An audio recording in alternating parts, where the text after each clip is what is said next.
Naftali is a leading expert on Nazi plunder. Today, he's gotten a rare opportunity to visit what might be the Nazis' favorite hiding spot for their secret stolen goods. Today, I'm 2 hours outside of Frankfurt. I'm headed to Merker's mine to see where the Nazis put the gold that they had plundered from Europe at the end of World War II. The town of Merkers is still home to a working salt. Welcome back to the channel. I hope you're having a great day. So today I want to take a look at Tether gold. And this is from the History Channel. This is during World War II. This is an excerpt from a show talking about gold that was stolen from Europe, how the Nazis stole all of the gold out of Europe. And it got so bad that when the British found out what was going on, they had, I believe it was pretty much all their gold shipped to the United States. So, crazy stuff. So why are we starting the video off like this? Well, to understand that anytime you're dealing with the tangible versus the intangible, tangible is going to have some problems because it means it's always a place I can go find where your tangible goods are. And that's going to open up a lot of situations for theft and plunder.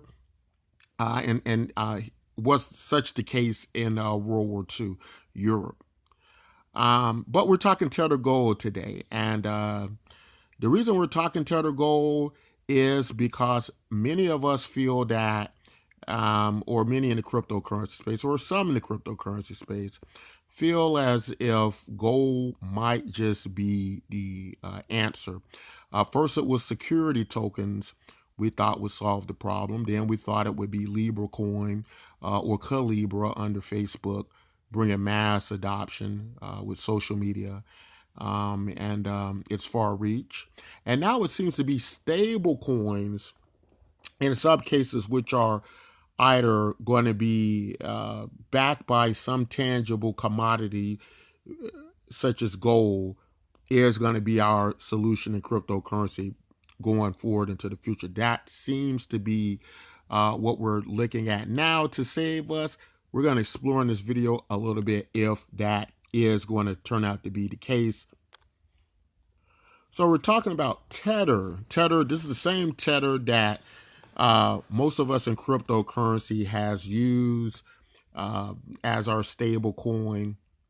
And it's been a coin that's went into valuation in the billions. It's on the Ethereum chain. Tether gold is looking to be on the Ethereum chain and the Tron chain because of their similarities. But of course, we're talking about the same Tether that, according to this article here in Cointelegraph, was criticized for its opaque reserve management, with one high-profile class action lawsuit alleging that the company used this to manipulate the markets in 2017. In addition, Bitfinex reportedly used Tether reserves to cover a liquidity shortfall following issues with its payment provider, Crypto Capital. So many of us already know this story. We knew about the New York State Attorney General who was basically going against, Tether. The auditing that's been with Tether had been problematic for many in cryptocurrency over the years. And I think just the concept of backing a cryptocurrency with a fiat currency seemed to be quite oxymoronic to many of us. So is this better with gold? I think it's better with gold, but I do think we also have to keep in mind that anytime we're talking about gold in relation to audits and where the storage of this gold is, I remember this very hilarious story in the United States. We hear a lot about Fort Knox.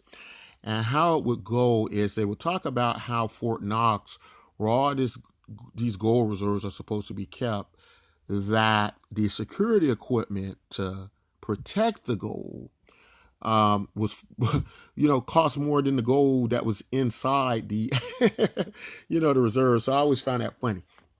Whether that's true or not, nobody's been in to inspect the gold, and in Fort Knox, right? So we don't know, and that's going to be, I think, a common problem. We already had issues with Tether during its audit of the U.S. dollar. Now, what will happen with gold? Will we have a similar problem? Who's going to handle the security for this, right? When will inspectors be able to go in? You see, the problem, although I do think this is a step up, pegging something to gold, especially in these times, right, where gold's having a really good run. Part of the problem is still in the auditing of the gold, right? And this has been a problem that's went on forever, from the very, very start in our human history of where gold was held by the goldsmiths. It wasn't long before the goldsmith found out that when people put their gold in his vault, they weren't doing anything with it. And because they weren't doing anything with it, the goldsmith became clever enough to go, hey, well, if he has his gold here and he's not using it for anything, I could loan this gold out. I could make money off of it. I could put the gold back before he comes and withdraws the gold. Now, of course, the problem the goldsmith would have is when the person gets back and they're demanding their gold and there is no gold because somebody has went default on their loaning out of the gold or something to that effect, right? And so this was a game, a shell game that the goldsmiths would play. Fast forward now, we're still playing that game. And that's why many of us are in cryptocurrency. The issue is tangible things can be manipulated, right? So whereas I do see Tether as a step up, that is going to be, Tether Gold Rider, is a step up over the US dollar. The auditing, the security is, I think, going to be issue, especially with the history of Tether. But not only that, we have to bear in mind that although this sounds like a new thing, the backing of assets, commodities with cryptocurrencies is nothing new. There are several dozen projects that already do that. I don't think they've really solved the issue with cryptocurrency, and it certainly hasn't, I don't think, really lends itself over to the idea of cryptocurrency, right? And cryptocurrency, if we look at something like Bitcoin, cryptocurrency is all about value being backed on the network and the security of the network itself, right? And the participation in that network and the, if you will, governance or representation of that network. But it's not really based on tangible items. And so, whereas a lot of us are now moving into that direction, going with these commodity-backed stable coins is going to be the answer. Where I do believe it's going to be a step up from where we were before, I don't necessarily think it's going to be an answer. So if that's not going to be an answer, let's explore some ideas what may be an answer, especially more relative to what's happening in cryptocurrency. So what are some ideas that might be the leap forward next in cryptocurrency? Well, if we come to the conclusion that anytime something's going to be tangibly held outside where somebody can find it, where if it exists someplace, it is possible for it to be stolen. The world can't hardly even hold it. We just start the video off with how the Nazis went around Europe and they stole all the gold, right? And had they expanded even further, they're going to get access to it. You cannot have a tangible, commoditized anything that cannot be stolen or compromised in some way or falsely audited, right? It's just going to be very difficult for that to be an overall solution. How do we get around this? So we're exploring a new concept in cryptocurrency. We're calling it the UDS system or the UDS approach. It stands for Universal Basic Income Deflationary System. Now, that's a lot of things to say, but we're going to explain to you a little bit how it works. And we're going to introduce you to a new way to think about cryptocurrency, stable coins, and stability. So some would say Bitcoin itself is really a stable coin. It's become the ultimate stable coin as the mass of Bitcoin has built up. although cryptocurrency still represents quite a great degree of fluctuations in market prices, Bitcoin has narrowed the spreads, right? It has become a great deal more stable over its time in cryptocurrency, more so stable than any other cryptocurrency pretty much out there besides these stable coins backed by what is supposed to be a fiat currency. Again, an oxymoron idea. But Bitcoin has really stuck more pure to the idea of cryptocurrency and how we can kind of create that stability in the cryptocurrency market. So I would say Bitcoin right now is still the thing closest to a stable coin itself. You know, if you move money out of one cryptocurrency, you're probably going to move it into Bitcoin. You're probably going to feel it's a lot safer in Bitcoin than other coins. If you put in a stable coin, you are risking the idea that the emperor has no clothes, right? That maybe that money's not there. Crazy to think about, but it is the reality we live in cryptocurrency. So let's introduce you to a new idea.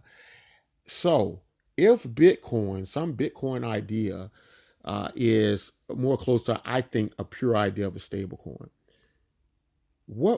how do we, or how are we able to kind of contain an idea like Bitcoin, but make it better, right? Make it more stable than it is. And also even make it less manipulative than maybe Bitcoin itself, because it's possible that one entity can move Bitcoin 20%. So that's certainly an issue. But is there something else we can do? So this is a different approach to this, right? The Btcmyk UDS system. And how it works is this quite interesting. So what's the one thing that can't be manipulated? That is human value. Let's throw some numbers out at you for a second. It is stated that, or the data is saying that there is enough land and resources on the earth.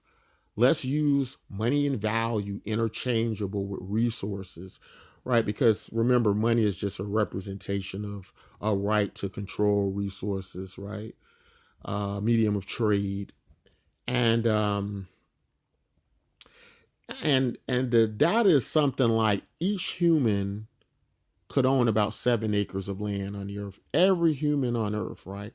So that kind of puts a human being at a certain value level right there as far as resources. Let's just say if it was, everything was fairly distributed amongst every human, right? So there would be a certain amount of value in every human being. Now let's take it a little bit further. Let's take it a step further. Let's looking at the site here, and we'll get to it in a second. But let's take it a little step further, right?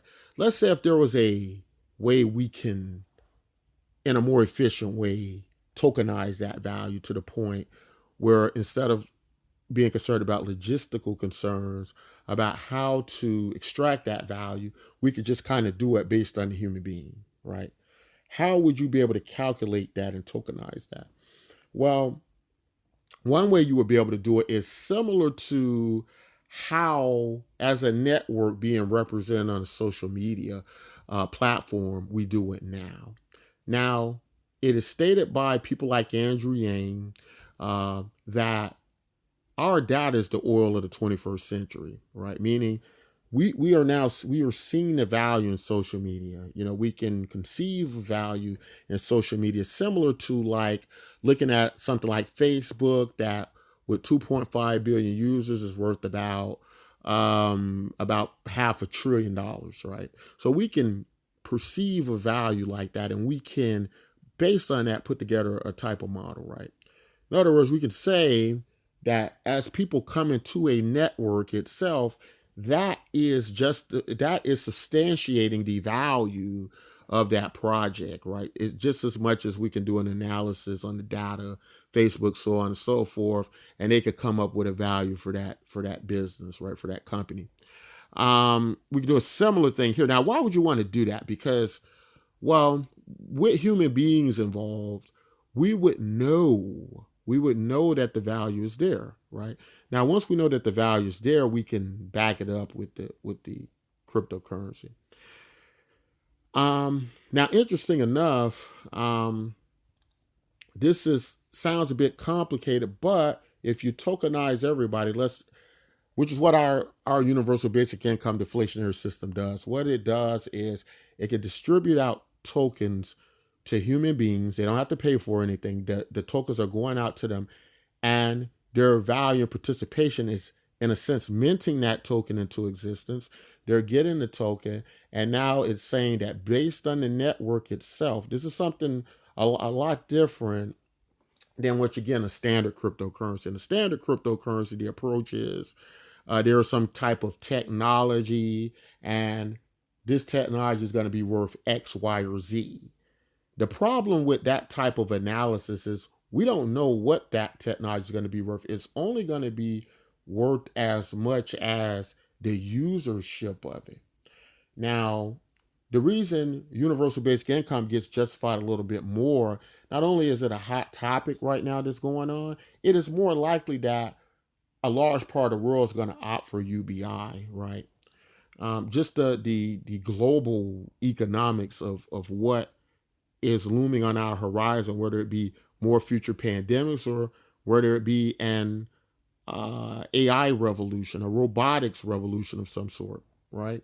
So, in looking at that and keeping in mind uh, social media data being our new oil of the 21st century, it in itself being valuable, we can construct a model like what we've done with our UDS system of what potentially the value of our cryptocurrency can be backed against that network, backed against, or backing that cryptocurrency, as to say that the stability and the belief of this cryptocurrency lies in the value of the network. Now, I know a lot comes up with that won't make a stable cryptocurrency, that we could still have cryptocurrency prices fluctuating all over the place. But that's why the D in the UDS system stands for deflationary. It is modeled to move with the transactions to the point that the supply is being burned against the transactions at a rate where you're moving ever closer into a more stable, a more system of stability. Now, whereas I would say something like Tether Gold is a temporary solution to an ongoing cryptocurrency issue, I would say a model like the Bitcoin MYK UDS system is going to be a long-term solution that I think will work to solve the issue that we could have with this in the future with stable coins, and why I don't believe overall they will work for some of the reasons that we just underlined during the course of this video.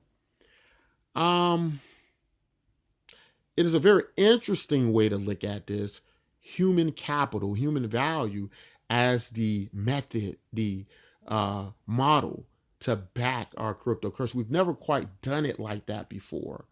A lot of people will say, well, it could be easily manipulated. Well, yes and no.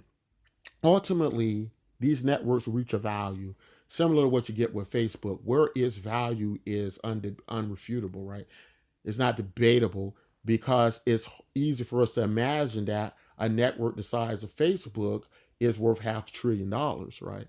There's also analysis that go into how to gain the value, gauge the value of social media and data and several things. So obviously, the backing of the cryptocurrency will be directly relational with the growth of the network. But the deflation mechanism, again, when I'm talking about the deflation mechanism, I'm actually talking about how this cryptocurrency is burning in relation to the transactions, ultimately, with enough growth in the network, creating a very stable cryptocurrency, right? So it's a lot more details to it. Would love for you to look into the model, to study it, to go on our website. You can see it's designed like a social media site. The reason that it's called Bitcoin MYK because it is relational to the ledger, the Bitcoin ledger, meaning people, based on the amount of Bitcoin they hold, they get the Bitcoin MYK tokens free. and it's in relation to their Bitcoin, but the unclaimed tokens go out in universal basic income to the rest of the globe, creating this stable money, right? Due to the sheer scale and growth of it. And with universal basic income being such a hot topic today, we believe that this is quite plausible to see something like this happen, right? So very interesting. You certainly should check it out. Get you some free Bitcoin MYK tokens today. They are valuable and trading on will be 4 exchanges starting next week. Right now it's on Waves, it's on Memo.cash, it's on Steam Engine, and next week it will be on Hive Engine, right? So it's four exchanges that it's on. You can get it free. You only need to register, follow the details. Instructions, will leave a link in the description. You can start getting your Bitcoin MYK tokens almost right away, as soon as you fill out and do the steps you're supposed to do. But very interesting, something to think about. Tether Gold, certainly a step up. Overall solution, I don't think so. Look at projects like Bitcoin MYK. That's all I got to say in this video. If you like content like this, don't forget to like and subscribe. And until next time, take care.